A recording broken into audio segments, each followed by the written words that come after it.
মঙ্গলবার দুপুর 1:30টা থেকে 2টো নাগাদ বিষ্ণুপুর মহকুমা আদালত চত্বরে আরজি করের প্রতিবাদ জানিয়ে মহকুমা আদালতের সরকারি কর্মচারীরা কালো ব্যাজ পরে প্রতিবাদ জানালেন। কলকাতা আরজি কর হাসপাতালে তরুণী চিকিৎসক ধর্ষণ ও খুনের ঘটনা যতই দিন গড়াচ্ছে ততই যেন প্রতিবাদের উত্তাপ বাড়ছে চারিদিকে। আজ বিষ্ণুপুর মহকুমা আদালতে কর্মরত সরকারি কর্মচারীরা আদালত চত্বরে কালো ব্যাজ পরে হাতে প্ল্যাকার্ড নিয়ে উই ওয়ান্ট জাস্টিস স্লোগানের মধ্য দিয়ে আরজি কর কাণ্ডের প্রতিবাদে বিক্ষোভ দেখান। তাদের দাবি অবিলম্বে দোষীদের চিহ্নিতকরণ করে শাস্তি দিতে হবে। দোষীরা শাস্তি না পেলে আগামী দিনে আন্দোলনে আরও জোরদার করার হুঁশিয়ারি দিয়েছেন সরকারি কর্মচারীরা। এদিন দুপুর 1:30টা থেকে 2টো নাগাদ বিষ্ণুপুর মহকুমা আদালত চত্বরেই তারা একেবারে বিক্ষোভ দেখায়। সেই ছবি দেখাচ্ছি।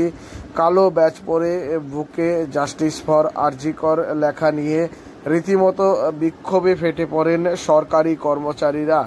কি বলছেন তাদের এই বিক্ষোভ শেষে আমাদের ক্যামেরার মুখোমুখি হয়ে এক সরকারি কর্মচারী, শোনাবো তার প্রতিক্রিয়া।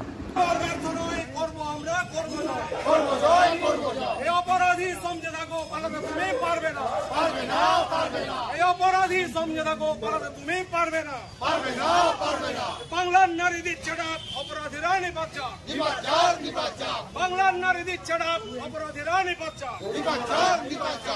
এটা আমাদের আজ বিষ্ণুপুর মহকুমা আদালতের সকল কর্মচারীর পক্ষ থেকে আমাদের এই আজকে বিক্ষোভ প্রতিবাদ কর্মসূচি, যে আরজি করে যে নারকীয় হত্যা এবং ধর্ষণ এবং হত্যা, একজন ডাক্তারি ছাত্রী তার যেভাবে নৃশংস হত্যা করা হয়েছে এবং ধর্ষণ করা হয়েছে, তার প্রতিবাদে আমাদের আজ বিষ্ণুপুর মহকুমা আদালতের সকল কর্মচারী আজ পথে নেমেছে।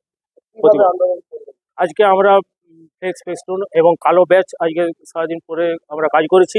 কাজ করে আজ মাননীয় মহকুমা অ্যাডিশনাল জুডিশিয়াল ম্যাজিস্ট্রেটের পারমিশনে এবং তার অনুমতি নিয়ে আমরা আজকে বিক্ষোভ সমাবেশে টিফিন বিরোধীতে 1:30টা থেকে 2টো টিফিন বিরোধীতে আমরা আজ প্রতিবাদে নেমেছি।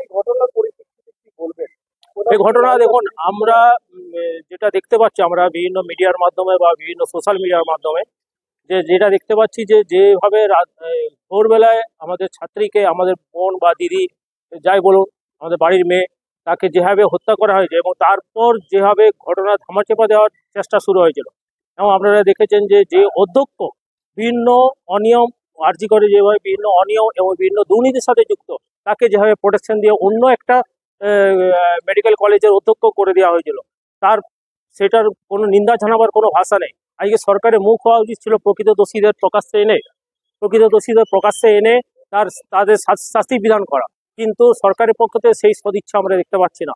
আমরা সবসময় দেখতে পাচ্ছি যে সেই প্রকৃত অপরাধীকে আড়াল করে কীভাবে তাদেরকে বাঁচানো যায় সেই চেষ্টা করে যাচ্ছে। সেইটার প্রতিবাদ এখন সারা কলকাতা, কেন সারা পশ্চিমবাংলা এবং সারা দেশ এবং বিদেশেও সেই প্রতিবাদ সংগঠিত হচ্ছে।